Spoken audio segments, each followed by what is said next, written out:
Good morning students. जैसा कि हमने पिछली क्लास में संकर पुरुष संकरण पढ़ रहे थे और संकर पुरुष संकरण में बाह्य संकरण पढ़ रहे थे, ठीक है। और बाह्य संकरण में हमने क्या पढ़ा था कि भाई जो संकरण है वो प्रथम पीढ़ी की जो संतति प्राप्त हुई है, विषम युग्मजीय लंबे पादप प्राप्त हुए हैं, उनका संकरण हमें किसके साथ करवाना है? प्रभावी जनक के साथ करवाना है। यदि प्रभावी जनक के साथ कराया जाता है तो इसे हम कौन सा संकरण कहेंगे? ये हो जाएगा संकर पूर्वज संकरण। चलिए, ये हो गया संकर पूर्वज संकरण। चलिए, एक बात और ध्यान रखिएगा, इससे पहले वाली क्लास में मैंने आपको पृथक्करण का नियम पढ़ाया और पृथक्करण के नियम में ये अनुपात लिखे हैं। यह अनुपात पे एक चीज़ और ध्यान रखिएगा, ये समयुग्मजीय जो लंबे हैं उनको ये भी लिखा जाता है, मतलब इनका अनुपात, और ये चाहे ये लिखो चाहे ये लिखो, इन दोनों का अनुपात सेम ही बात होती है, ठीक है। दूसरा जो है वो इनका अनुपात है और तीसरा जो है वो इनका अनुपात है।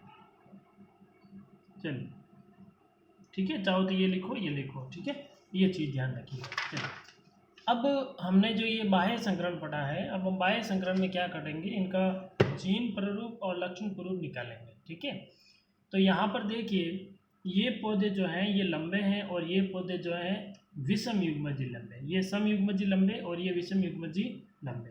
तो आप इसके नीचे काम कीजिएगा, मैं यहाँ लिख देता हूँ लक्षण प्ररूप और लक्षण प्ररूप में मैंने आपको बताया था लंबा अनुपात बोना देखा जाता है, ठीक है। तो क्या यहाँ कोई बोना पौधा है? नहीं है। दोनों टाइप के जो पौधे प्राप्त हुए हैं ये दोनों ही लंबे प्राप्त हुए हैं, ठीक है। तो यहाँ लिखेंगे 100% लंबे, ये 100% लंबे पादप प्राप्त हुए। दूसरा आता है जीन प्ररूप,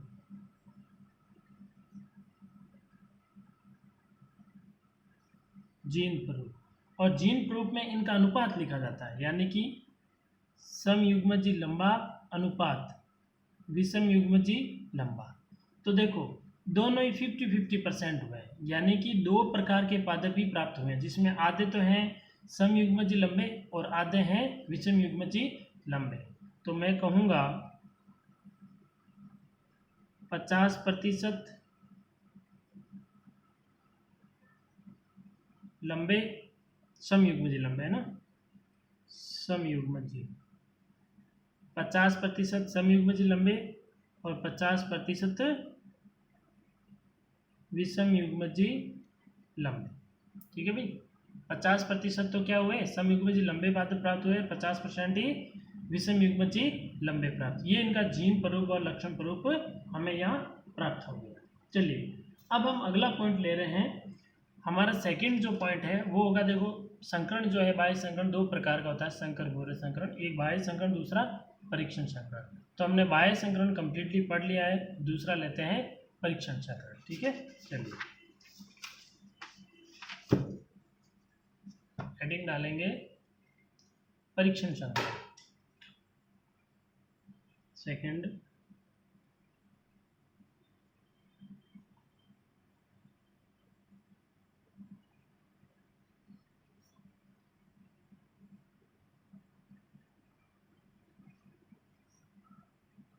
परीक्षण संकरण,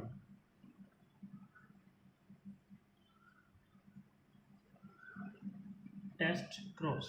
चलिए, परीक्षण संकरण की बात करें तो परीक्षण संकरण में क्या होगा, वहाँ पर हमने जो संतति पीटी है उसका संकरण करवाया था हमने प्रभावी जनक के साथ। यहाँ किसके साथ करवाना है?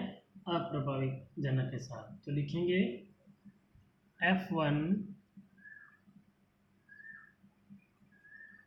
F1 पीटी से प्राप्त पादपों, F1 पीटी से प्राप्त पादपों, और F1 पीटी से हमें कैसे पादप प्राप्त हुए थे? ये वाले कैपिटल टी स्मॉल टी। तो F1 पीटी से प्राप्त पादपों का संकरण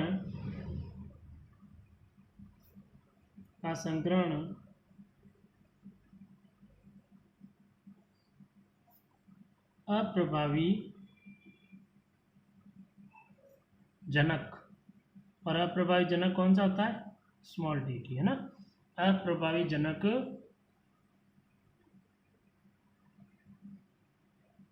के साथ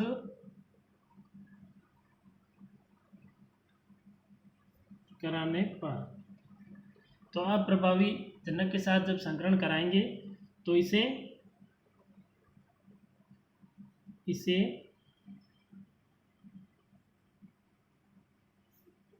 परीक्षण संकरण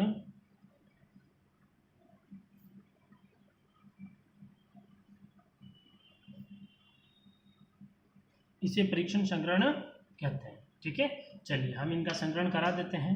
चलिए यहाँ पर हम सबसे पहले ले लेते हैं, यहाँ पर विषम युग्मजी लंबे। ठीक है भाई, विषम युग्मजी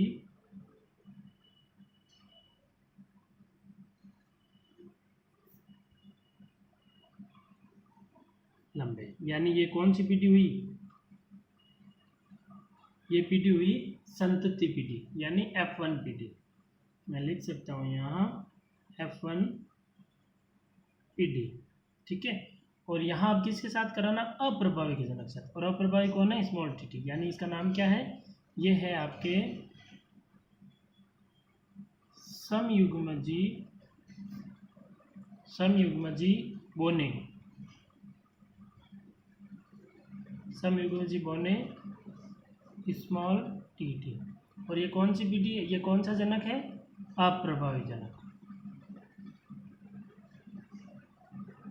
अप्रभावी जनक। ठीक है भाई, चलिए अब वही प्रोसीजर जैसा कि हमने पहले किया था वैसे कि वैसे अब भी करना है। ठीक है, अब इसमें क्या होगा, ये जो युग्मक है दो युग्मकों में डिवाइड हो जाएगा ऐसे,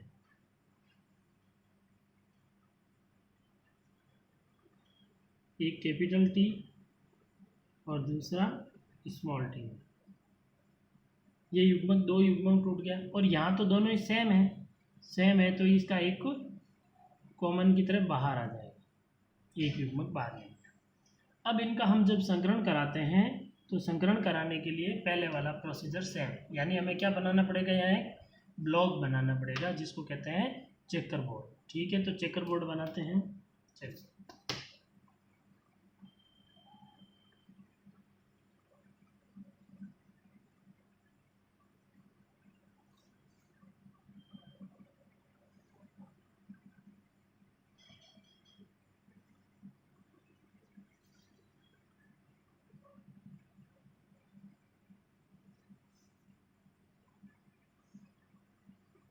इसके दो भाग डिवाइड कर देते हैं अपन।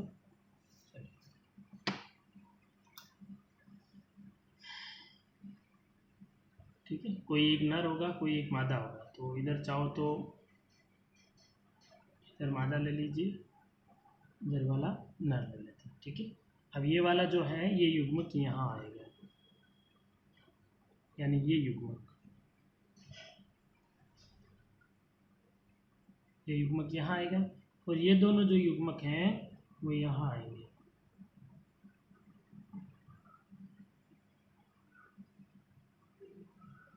ठीक है, तो एक ऊपर वाले में आ जाएगा कैपिटल टी,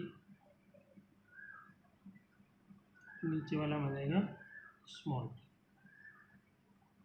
ठीक है भाई, चलिए अब करवाते हैं इनका संकरण। चलिए अब देखिएगा, यहाँ पर जब मैं इनका संकरण कराऊंगा तो कैपिटल टी का स्मॉल टी के साथ, तो क्या बनेगा, कैपिटल टी स्मॉल टी। ठीक है, और यहाँ स्मॉल टी का स्मॉल टी के साथ, तो क्या बना, स्मॉल टी स्मॉल टी। अब ये पादप कैसे हैं, ऊपर वाले ये लंबे हैं, और ये नीचे वाले पादप कैसे हैं, ये पादप बोने हैं। तो अब यहाँ पर हम क्या करेंगे, इनका लक्षण प्ररूप और जीन प्ररूप निकालेंगे। ठीक है, चलिए अब लक्षण प्ररूप जीन प्ररूप निकालने के लिए वही सेम प्रोसीजर, सबसे पहले लिखेंगे लक्षण प्ररूप, और लक्षण प्ररूप में लंबा अनुपात बोना देखा जाता है, और यहाँ लंबे भी हैं बोने भी है, तो मैं लिखूंगा लंबा अनुपात बोना, यानी लंबे पादप कितने प्राप्त हुए, बोने पादप कितने प्राप्त हुए। तो यहाँ पर देखिए लंबे पादप और आधे आधे, मतलब आधे लंबे पादप हैं और आधे ही दो प्रकार के पादप भी प्राप्त हुए, जिनमें से आधे लंबे और आधे बोने हैं, यानी 50% लंबे अनुपात 50% ही बोने पादप प्राप्त हुए। चलिए अगला लिखते हैं जीन प्रारूप।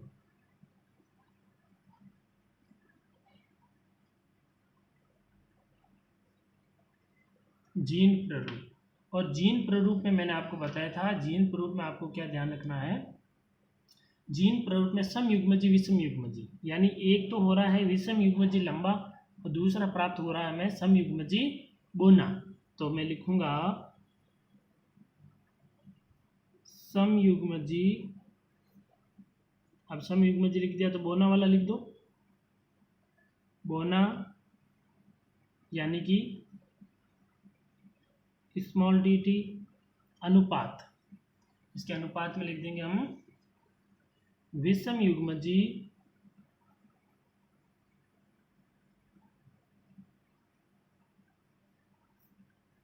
युग्मजी लंबा, और ये हो जाएगा कैपिटल टी स्मॉल टी। ठीक है, तो ये भी 50-50% है, यानी 50% ये है और 50% ही ये है, तो 50% अनुपात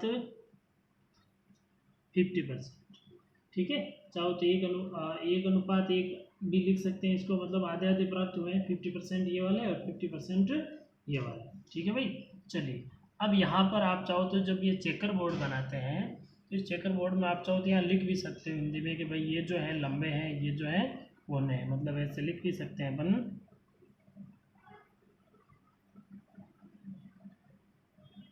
ये लंबे हैं और ये बोने हैं। ठीक है, अपन ऐसे लिख भी सकते हैं, बाकी कोई ज़रूरी नहीं है।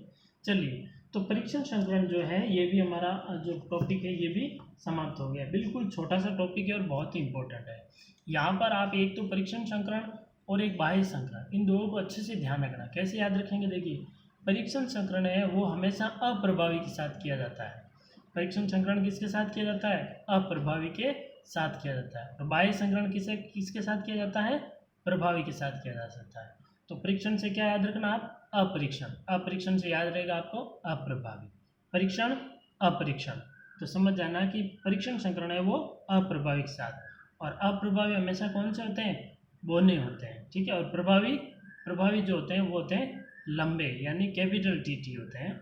ये हो गया अप्रभावी, और कैपिटल टी जो होते हैं वो होते हैं प्रभावी। चलिए यहाँ तक आप काम कर लेना अपनी कॉपी में अच्छे से, इसका स्क्रीनशॉट ले लेना और साथ में अच्छे से अपनी कॉपी में नोटबुक में अच्छे से उतार भी लेना। ठीक है, चलिए आज का काम यही समाप्त करते हैं। जय हिंद, जय भारत।